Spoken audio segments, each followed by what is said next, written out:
महापुराण में 4 साधन बतलाए हैं। जो भी अपने मन को बस में करना चाहे हाथ जोड़ो, इन 4 साधनों को जरा ध्यान से सुनो। जितासनो जित श्वासो जित संगो जितेन्द्रियः स्थूले भगवतो रूपे मनः संधारयेद्धियः।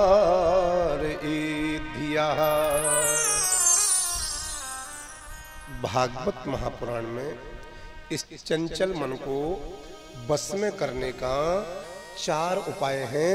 उनमें से पहला है अपनी आसन को जीतो। जितासनो, मैं नहीं कह रहा हूं, भगवान सुखदेव जी ने भागवत महापुराण में कहा। जितासनो, अधिक से अधिक एक आसन पर बैठने का अभ्यास करो। यदि तुम ज्यादा से ज्यादा देरी तक एक आसन पर बैठना प्रारंभ कर दोगे तो तुम्हारा मन भी एक जगह बैठना प्रारंभ हो जाएगा। लेकिन 3 घंटे की कथा में हम 33 प्रकार की आसनें बदल लेते हैं। कभी पालथी मार ली, थक गए, पद्मासन लगा ली, थक गए, कभी वज्रासन लगा ली, थक गए, फिर कभी एक पैर आगे कर लिया, थक गए, कभी दूसरा पैर पीछे कर लिया, थक गए, फिर ज्यादा पड़ा तो दोनों पैर भगवान जी तरफ कर दिए। लो देखो भगवान जी मेरे पैर कितने गंदे हैं। ये है हम लोग, ये है हम लोगों की आस्था, निष्ठा, श्रद्धा, ताकत। कैसे मन बस में होगा? देवेंद्र भैया बोल रहे थे परसों, पता नहीं स्वामी जी कैसे बैठ जाते हैं एक आसन पर, तो 4-4 घंटे ऐसे बैठे रहते हैं। भैया ये सब स्वामी जी की कृपा, ये सब गुरुदेव की कृपा, उनने सब सिखाया है, हम सब सीखते गए। यदि तुम लोगों को भी मैं सिखाऊंगा और सीखते जाओगे तो तुम लोग भी हो जाओगे ऐसे। सब श्रद्धा की बात है, निष्ठा की बात है, मानने वाली बात है। मानो तो गंगा जल है और ना मानो तो पिता पानी है। तो एक आसन पर जो साधक अधिक से अधिक समय बैठा रहता है, बैठना प्रारंभ कर देता है, उसका मन भी उसके साथ में बैठ जाता है। कितने साधन हो गए सजन? 1। और मन को बस में करने का दूसरा साधन है जित श्वासो, अपनी श्वासों को जीतो। अर्थात नित्य नियम से प्राणायाम जरूर करो। अनुलोम विलोम करोगे,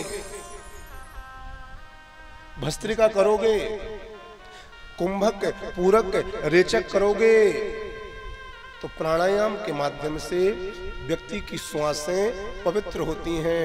जब श्वासें पवित्र होती हैं तो श्वासों के माध्यम से उनका मन भी बस में होना प्रारंभ हो जाता है। और मन को बस में करने का तीसरा साधन है जित संगो, अपना संग जीतो। चोरों का संग करोगे तो तुम चोर नहीं थे, फिर भी तुम चोरी करना सीख जाओगे। पापियों का संग करोगे, तुम पापी नहीं थे, तब भी तुम उनके साथ में रहते रहते पाप करना प्रारंभ कर दोगे। और संतों का संग करोगे, तुम संत बिल्कुल भी नहीं थे, लेकिन संतों के साथ में रहते रहते एक ना एक दिन तुम संत जरूर बन जाओगे मेरे प्यारे। तो विषय वासना में जो डूबे हुए हैं उनका संग करोगे, तुम विषय भोगी बन जाओगे। लेकिन साधनाओं में जो डूबे संत हैं, तुम उनका संग करोगे तो तुम उनके जैसे साधना संपन्न बन जाओगे। मन को बस में करने का इस संग बहुत बड़ा प्रभाव है। धन्य है सत्पुरुषन का संग, बदल देती जीवन का रंग। संतों का संग जरूर करो। 24 घंटे में से आधा घंटा प्रत्येक व्यक्ति ऐसा जरूर निकाले कि अच्छे महापुरुषों को सुने, अच्छे महापुरुषों के चरणों में बैठे। स्वामी प्रेमानंद जैसे महाराज जियों को जरूर आधा घंटा सुने, नियम से सुने। महापुरुषों को सुनो, और यदि महापुरुषों को नहीं सुन पा रहे हो तो महापुरुषों के समकक्ष ये ग्रंथ होते हैं, धर्म ग्रंथ होते हैं। इन धर्म ग्रंथों को आप आसन पर बैठ करके कम से कम आधा घंटा जरूर स्वाध्याय करो। हम लोग मैगजीन तो पढ़ते हैं, हम लोग व्हाट्सएप में मैसेज तो पढ़ते हैं, हम फेसबुक में वो पोस्ट डालते हैं, दूसरों की पोस्टें पढ़ते हैं। तुम इस लायक बन जाओ कि तुम खुद पोस्ट बन जाओ मेरे प्यारे। एक बात बोलूं, फोटो तो कैमरा वाले भैया खींचते हैं, ये बैठे दो कैमरा वाले, फोटो तो कैमरा वाले भैया खींचा करते हैं, बुरा मत मानना, लेकिन इमेज तो तुम्हें खुद को ही बनानी पड़ती है ना।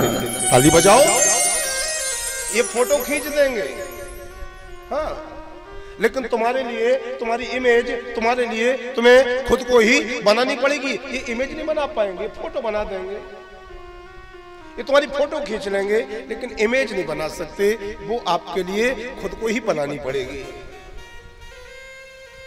तो जैसा करोगे संग वैसा चढ़ेगा रंग, जैसा पियोगे पानी वैसी होगी वाणी,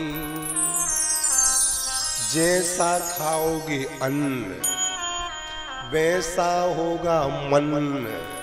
इसलिए जो भी अन्न खाओ पहले देख लो, विचार कर लो, सोच लो कि जो अन्न तुम्हारे अंदर जा रहा है वो ईमानदारी वाला है या बेईमानी वाला है। ईमानदारी का अन्न खाओगे तो तुम्हारा मन ईमानदार होगा, और बेईमानी का अन्न खाओगे तुम अपने जीवन में बेईमानी जरूर करोगे। तो मन को बस में करने का तीसरा साधन है अपने संग को जीतो। अच्छे इंसानों का संग करो, अच्छे इंसानों का संग करते करते ये तुम्हारा मन बिल्कुल अच्छा हो जाता है। और जब मन अच्छा हो जाता है तो तुम भगवान की प्राप्ति के पथिक हो जाते हो। कितने उपाय हो गए? पहला आसन को जीतना, दूसरा श्वासों को जीतना, तीसरा संग को जीतना, और मन को बस में करने का चौथा उपाय है अपनी इंद्रियों को जीतना। कितनी इंद्रियां हैं इंसान के पास में? कोई तो बोलो। हाँ,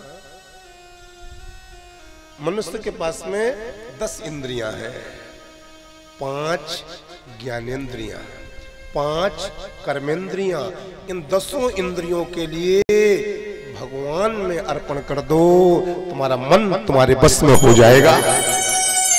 एक इंद्रिय है आंख, एक इंद्रिय है नाक, एक इंद्रिय है कान, एक इंद्रिय जिह्वा।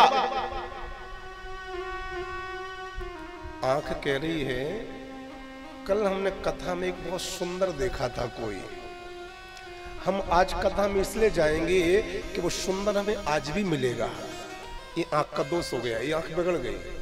तो इस आंख से कहना, नाना तुमने जो सुंदर देखा था वो किसी काम का नहीं था, वो तो हड्डी और मांस का पुतला था जिसके अंदर केवल गंदगी ही गंदगी भरी है।